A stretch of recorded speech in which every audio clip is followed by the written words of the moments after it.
meu querido, tome muito cuidado você, porque muitas das vezes, para você ser beneficiado com determinada oportunidade, às vezes você pode ser levado a ser tentado a negar Cristo, né? A dar um testemunho contraditório em relação a quem você é, né? Ou até esconder quem você é. Quando você esconde quem você é, você está com vergonha.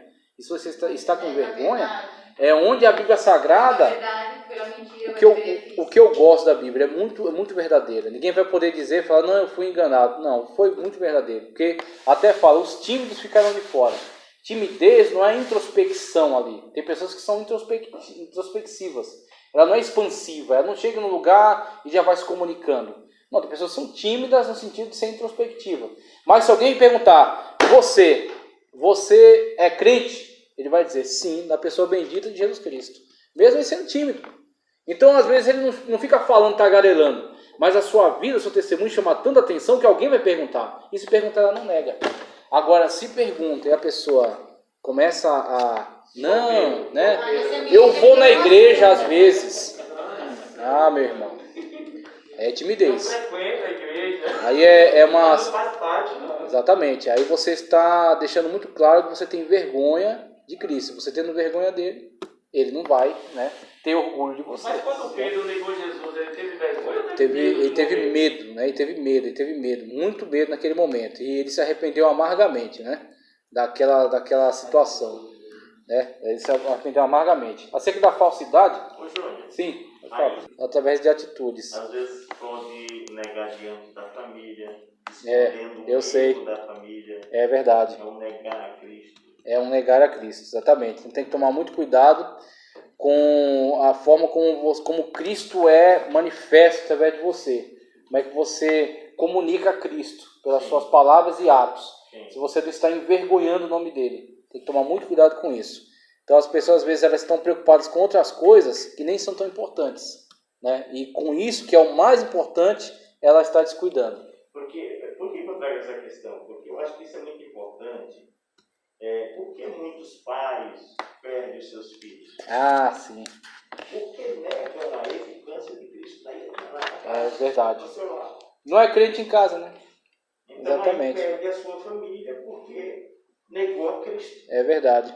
Né? Dentro da sua casa, no convívio. Aí o filho não tem aquele testemunho que deveria ter. E o pior, às vezes, além de não ter o testemunho, tem algo contrário. Sim. Aí vira uma bagunça. Quando o pai prega ou ensina, né? Cuidado para mim. Da igreja. Exatamente. E quando chega em casa, ele faz o inverso daquilo que ele prega. Sim. Nossa, aí ele é um testemunho ao inverso para o filho, né? Ele é uma pessoa... Você percebe que tem várias formas de negar? Muitas formas. A pessoa tem que estar atenta a isso. São as mais perigosas, né? Sim. Quer ver uma coisa que vai pegar muitos crentes e que ele vai perder algo extraordinário por besteira? Que às vezes a pessoa pensa, não, quem vai perder a salvação? Às vezes é uma pessoa que adulterou, uma pessoa que matou. E às vezes a pessoa cometeu esse crime e ela pediu perdão e sofreu as consequências e foi fiel até o fim. Só que às vezes uma pessoa vai perder a salvação ou vai ficar no arrebatamento por causa de uma coisa, às vezes até besta. Que Cristo fala assim, ó, se vós não perdoardes aos que te ofendem, eu também não te perdoo. Se você não tem o perdão de Cristo, você está no seu pecado. Se você está no seu pecado, você não sobe. Você fica. Aí onde em antropologia não, em homilética, eu acho que eu falei sobre isso aí.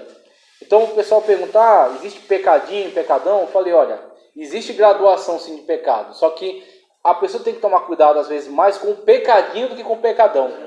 Com o pecadão ela fala, não vou adulterar, não vou matar, não vou roubar. Só que às vezes o pecadinho, aquela coisa pequena, se ela tirou a tua comunhão, você está perdido. Então às vezes o irmão, vê a besteira, às vezes o irmão não convidou ele para um churrasco, convidou 5, 6, não convidou ele.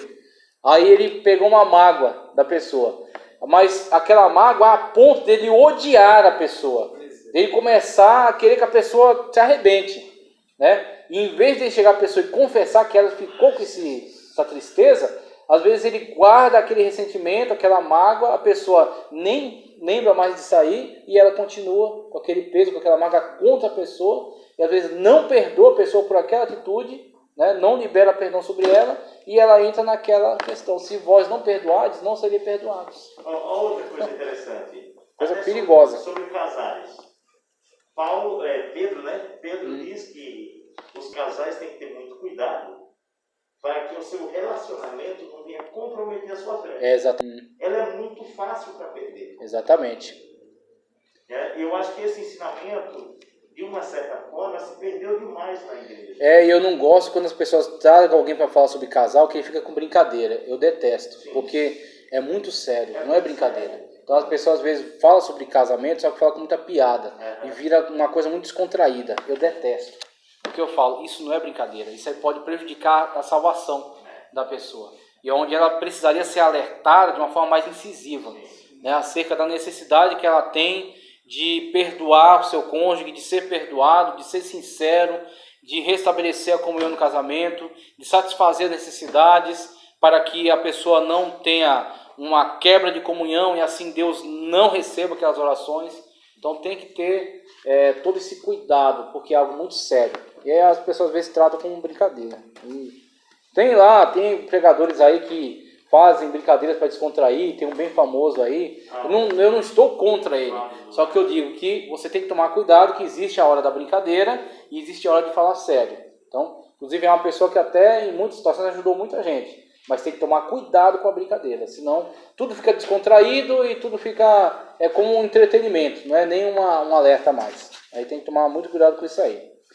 Falsidade, que ele fala aqui, O que é falsidade? Poderíamos dizer que falsidade é engano, mentira, fingimento, hipocrisia, etc. Mas a expressão latina enunciatio falsi, ou falsa anunciação, é a definição mais simples e mais abrangente de falsidade. Essa anunciação não precisa ser verbal ou audível. Um simples gesto ou um mero sinal pode fazer o mesmo efeito de uma frase dita oralmente. Às vezes o gesto é mais contundente que a expressão oral, pois o nosso corpo também fala. Um abanar de mão pode significar um adeus tão bem quanto uma expressão verbal. Conforme vemos, a falsa anunciação pode ser simplesmente através de um gesto. Exemplo, caso uma pessoa perdida pergunte a alguém qual de duas estradas é a certa para chegar a determinado lugar, e ele intencionalmente qual de duas estradas é a certa para chegar a determinado lugar, e ele intencionalmente indicar com a mão a estrada errada. Ela seria tão culpada de falsidade como se houvesse indicado a direção falsa verbalmente. Então ele dá esse alerta aqui, porque a falsidade se manifesta, né, em diversas circunstâncias, né, de diversas maneiras. Aí o versículo que eu coloquei como discussão é maldito quem fizer o cego errar o caminho. Maldito quem fizer o cego errar o caminho. Todo o povo dirá amém. Deuteronômio 27, 18. Quando em Deuteronômio, Deus, através de Moisés, está construindo uma nação, está fundamentando ela sobre a verdade. E aí ele traz esta orientação que é bem material, ou seja, ela está ligada a algo muito concreto. Então ele podia passar um conceito filosófico, né? Colocar maldito aquele que instruir incorretamente, só que isso ficaria um tanto perdido, um vago. Ele colocou ali de uma forma muito clara: maldito quem fizer o cego errar o caminho. Ou seja, a pessoa ela está ali diante da oportunidade da impunidade. A pessoa é cega, não está vendo a face dela, não vai poder denunciá-la.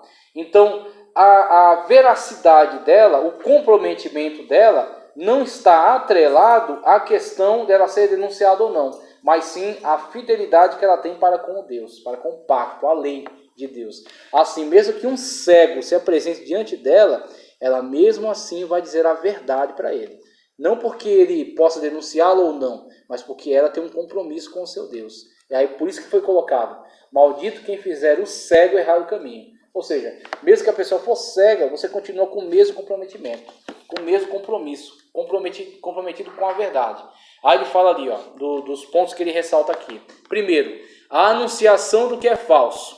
Segundo, a intenção de enganar. E terceiro, a violação da obrigação de falar a verdade. Quando você olha para essas características da falsidade, a anunciação do que é falso, a intenção de enganar e a violação da obrigação de falar a verdade, você olha para algumas situações nas quais nós temos que tomar muito cuidado, principalmente na situação da atualidade. Você tem muitas ferramentas de informação, né? Então você tem ferramentas de comunicação muito mais ágeis, que trouxeram muito mais facilidades. Mas, por outro lado, elas simplesmente potencializaram a propagação de falsidades, a propagação de mentira. Porque, infelizmente, é assim, pelo mesmo estrada onde vai o trem do progresso, vai também o trem das desgraças da humanidade, né? Então, o trilho é esse aí, as comunicações. Só que aonde vai a verdade, você também pode colocar ali falsidade. Isso aí. Então, às vezes o que acontece? Não houve necessariamente a intenção, mas às vezes houve sim a falta de responsabilidade. Então, a pessoa que recebe uma informação, veio lá pelo WhatsApp, o mínimo que ela tem que fazer é tentar checar aquela informação, de alguma forma. Se você não tem como checar aquela informação, não passe adiante, não compartilhe. Você não tem como saber se é verdade. Você não tem, não, vou acessar agora um site aqui e vou ver se essa informação aparece nos principais sites. Aí eu entre um, entre outro, tal, não, tá aparecendo aqui. As mídias estão de fato noticiando isso. Aí você vai lá, compartilha tal. Mas se você, recebendo aquela informação, você não tem como verificar e você comunica, você é o elo de ligação entre a mentira e aqueles que serão atingidos por ela. Você potencializa aquela falsidade. É onde nós temos que ter muito cuidado com esse tipo de coisa hoje. Mas veja, a construção da ideia de falsidade, a anunciação do que é falso, ou seja, não corresponde à realidade, o enunciado não corresponde à realidade, né? A descrição não corresponde ao objeto. Então veja aí a falsidade.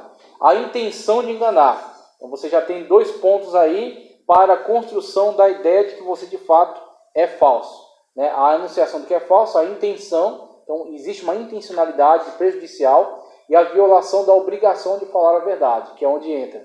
Mesmo o cara sendo cego, você mesmo assim informa corretamente qual é o caminho certo para ele. Mas quando você assim não faz, você não mostra que você não tem compromisso com a verdade. Você não está relacionado, né? Não está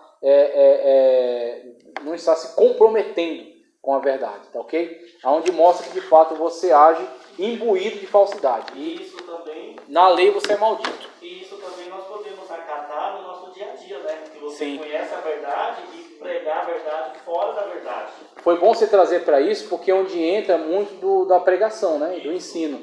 Então tem que tomar cuidado que às vezes a pessoa, ele vai falar aqui do evangelástico, vai falar do evangelenda também, ele dá alguns nomes aí engraçados. Mas isso não esconde a realidade de que muitas pessoas, na tentativa de autopromoção, eles falam muita mentira. E aí é o cego, é um maldito. Ele é um maldito, ele é uma pessoa que não está comprometido com a obrigação de dizer a verdade, ele é falso. Ele sabe que aquilo é falso, ele tem a intenção, ele comunica aquilo com intenção, né? E ele te aproveita daquilo, ele não está comprometido com a verdade. Então Deus não vê com bons olhos, né? Ele não é uma pessoa agradável a Deus. Mesmo que Deus tenha compromisso com a palavra, não tem com ele. É onde muitas pessoas hoje se engrandecem com informações falsas, que são passadas aí nos púlpitos, né? Eu acho que esse consegue ser pior do que aquele que você citou no início. Às vezes a pessoa não tem nenhuma vida, né, que, sei lá, merecia estar ali no público pregando a palavra. Ele podia até, né, não estar lá só para sempre. Sim. A verdade. Na verdade, Sim. estava com ele. Verdade, ele estava pregando a palavra. Propositalmente é pior. Porque aí ele quer tirar benefício da falsidade. Benefício é pra si. É que ele sabe o caminho certo, mas só que ele está pegando outro caminho para desviar para aquele caminho. Aquilo lá, uma parte da pregação dele, que é Bíblia, a gente recebe. Mas aí quando ele entra com as informações que ele acrescenta, aí você é onde entra a questão dele tentar se engrandecer mostrando um suposto conhecimento. E tentar tirar vantagens de conhecimento que ele sabe que não é verdadeiro, ou que pelo menos não é seguro. Mas aí distingue isso você. Pois E é. aquele que tem menos... Ele recebe tudo. Ele recebe tudo, pois é. Aí é onde entra muitas igrejas que se beneficiam disso, espoliando os outros. Que é onde entra essas campanhas malucas, onde a pessoa vai lá e deixa tudo. Né? A Bíblia do pacto. E aí a instituição cresce tanto que não sabe nem o que fazer mais com o dinheiro, né? Aparentes falsidades na Bíblia. Olha aí, ó. Aparentes falsidades na Bíblia. Olha o que eu coloquei lá. Eu vou até voltar para vocês verem. Ó. Olha só. Cadê? A enunciação do que é falso, a intenção de enganar e a violação da obrigação de falar a verdade. Para vocês verem quando a gente começar a analisar isso aqui, ó. Apesar da supradefinição de falsidade estar correta, ela não exaure a questão, porque nem tudo que é enunciatio falsi é falsidade no sentido comum do termo. Há casos em que uma anunciação pode ser feita por ignorância, que eu expliquei para vocês, ou equívoco, ok? Mas aí também não isenta totalmente, que a pessoa tem que verificar melhor essa informação. E daí ser perfeitamente inocente. Tá, em algumas situações ela é inocente.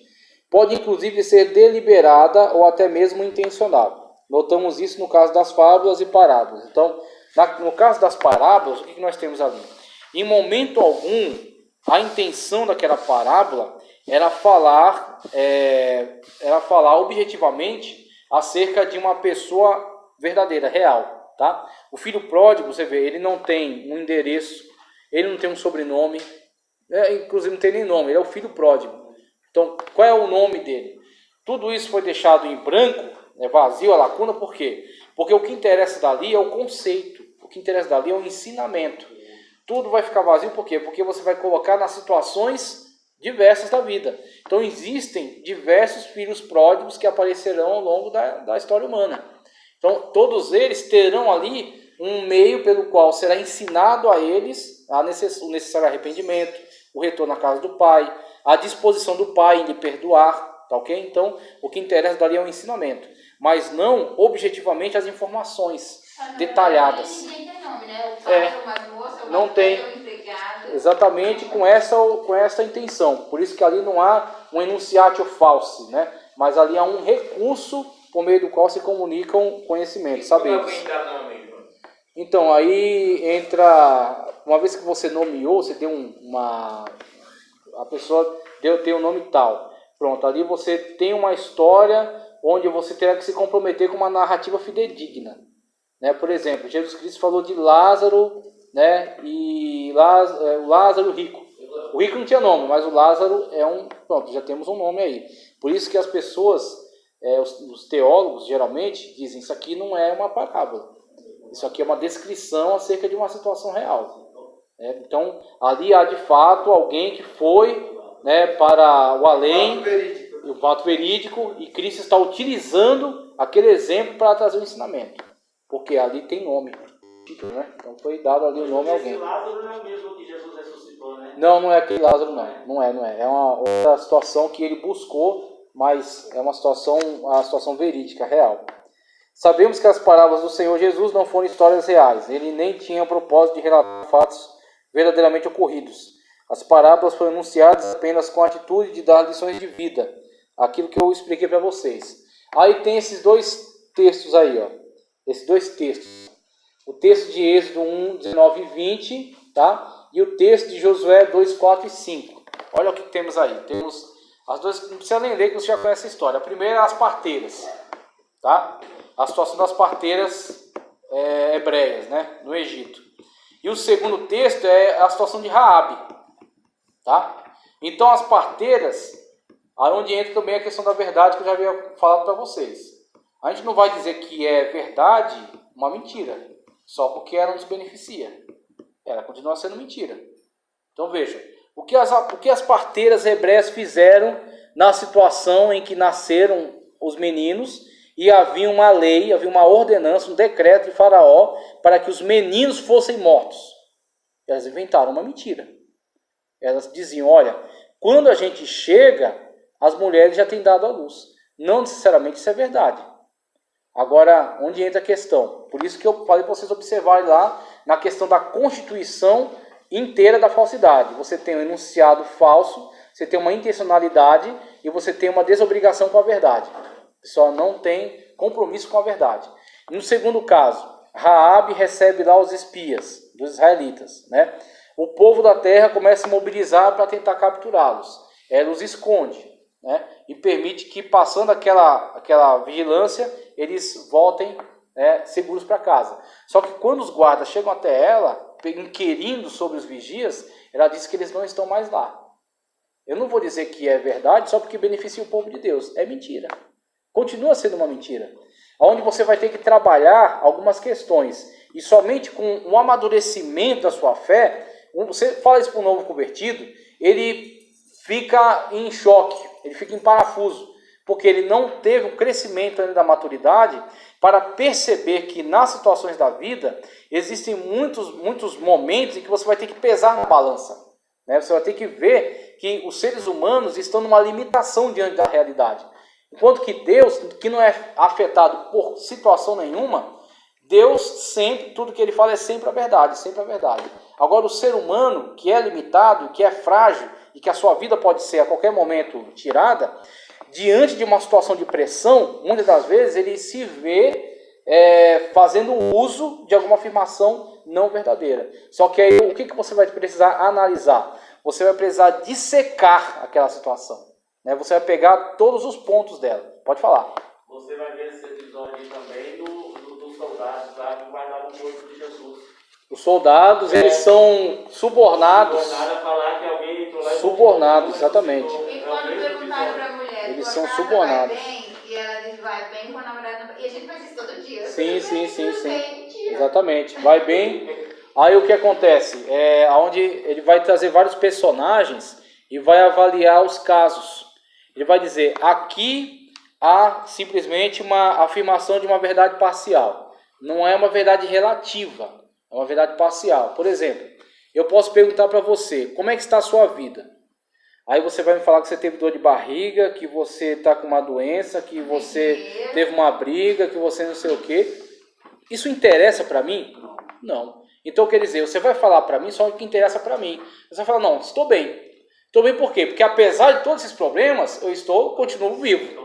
Então, estou bem. É o que interessa para você. Agora, se chega uma pessoa com quem você compartilha a sua intimidade, aí você vai falar, não, eu estou com uma doença, eu preciso que você me ajude, me leve no médico, eu estou sem dinheiro, preciso que você me empreste, eu estou com dor de cabeça, preciso de um remédio. Por quê? Ali é uma pessoa com quem você compartilha informações. Então, quando você disse que estava bem, você não mentiu. Você simplesmente disse a verdade que interessa para aquela pessoa. Você só falou um aspecto da sua realidade que cabe a ela, porque ela não é sua íntima.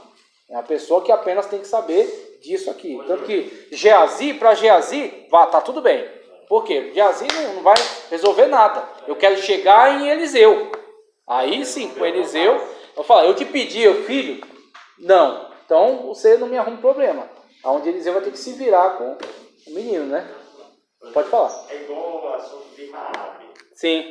Quando você busca a história, Raabe sabia que Deus tinha prometido a terra de Jericó para os israelitas. Ela percebeu, ela teve essa percepção de que aquele povo ia dominar a terra. E de que aquele Deus era verdadeiro. É tanto que ela chega para o soldado e diz, olha, eu estou sabendo que o seu Deus entregou Jericó nas mãos de vocês. Você vê a situação de Raabe. O que Raabe era? Raabe era uma meretriz. Uma meretriz, ela tem mais informações do que você imagina. Então as pessoas circulam. Então ela estava ali, né, lidando com aquela situação. Então vinham homens daqui, homens dali, comentavam, você viu o que aconteceu? Né, eu acabei de ficar sabendo, um comerciante que veio do Egito, né, o exército do faraó se afogou inteiro. E eles agora estão lá tentando esconder esse fato aí, para o povo não ficar com medo. Não, mas eu fiquei sabendo também que o povo estava peregrinando e tinha uma coluna de fogo e ninguém entendia que negócio era aquele. Aí ela só as informações. Ela ficou sabendo que o sacerdote ficou no meio do rio. Para os passarem, pois é. Ela conta essa história. Exatamente. Eu fiquei sabendo que o sacerdote ficou no meio do rio e Israel passou no rio até. Aí fala, não, um Deus que tem a capacidade de fazer isso é o Deus verdadeiro. É tanto que ela diz, não, eu vou esconder, eu vou negar que vocês vieram, mas quando vocês virem destruir Israel, eu quero que vocês me libertem. Sim, eu e a minha família. É aí onde eu queria que vocês chegassem, você vê. A situação das parteiras, ó, é onde você vai ver o equilíbrio que você tem que alcançar, tá certo? Na análise de todas as coisas. Ou seja, você também não faz isso para... Exatamente. Então, o que acontece? você não perdeu o comprometimento com a verdade continua sendo verdade, mentira continua sendo mentira. Só que existe uma situação na qual a vida de uma criança é mais importante até do que a declaração de certas verdades. Então você vai pesar, ó, o que eu vou fazer aqui? Eu vou mentir, é errado, continua sendo. Continua sendo um pecado. Só que se eu falar a verdade, essa criança vai morrer. Eu vou ter que dizer, nasceu um menino. E aí, vamos jogar no rio? Não, então, por causa da importância que essa vida tem e por causa da lei injusta promulgada pelo faraó, né, que me desobriga de cumpri-la, porque existe uma lei superior que é de Deus, que é a preservação de toda a vida me pertence. Então a lei de Deus é superior à lei de faraó, anula a lei de faraó e eu me vejo obrigado a obedecer a Deus. Por isso eu vou aplicar essa mentira. Não virou verdade, é mentira mesmo. Só que essa mentira ela é menos prejudicial do que a morte da criança. A Raabe mentiu para os vigias, muito bem. Só que ela sabia quem era o Deus verdadeiro. Então fala, eu vou mentir para esse povo aqui, porque eu quero participar do povo que está ligado ao Deus verdadeiro. Aí ela protege os espias e tem um benefício disso aí quando é livrada, né? Então é uma situação na qual nem adianta você querer ser ferro e fogo. Nem adianta você querer, que nem você analisou, eu passei com vocês por isso aí, o conceito não vou lembrar o nome agora, quer ver? Mas é um conceito, era obrigada sempre a dizer a verdade. Eu esqueci o nome do conceito. Mas tem pessoas que tentam lidar com a vida dessa maneira. Não, eu vou dizer a verdade em qualquer circunstância. Aí o ladrão entra na tua casa, aí a tua família está num cômodo, à parte, escondida, e poderia passar batido, só que o ladrão põe a arma na tua cara e fala, onde tem mais gente aí com você? Aí você fala, é agora, eu vou dizer a verdade, porque eu tenho sempre que dizer a verdade em qualquer circunstância. Aí você vai dizer, não, tem, minha família está ali naquele cômodo. Ou você vai dizer, não tem, estou só eu aqui, e agora? O dinheiro está aqui, é o dinheiro que eu tenho, leva isso aqui. E vai proteger a sua família.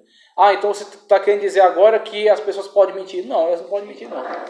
Só que diante de uma situação na qual ela vai proteger a sua família, é menos prejudicial dizer uma mentira. É menos prejudicial atentar contra a verdade nessa circunstância. Ela está mentindo para Deus, ela está mentindo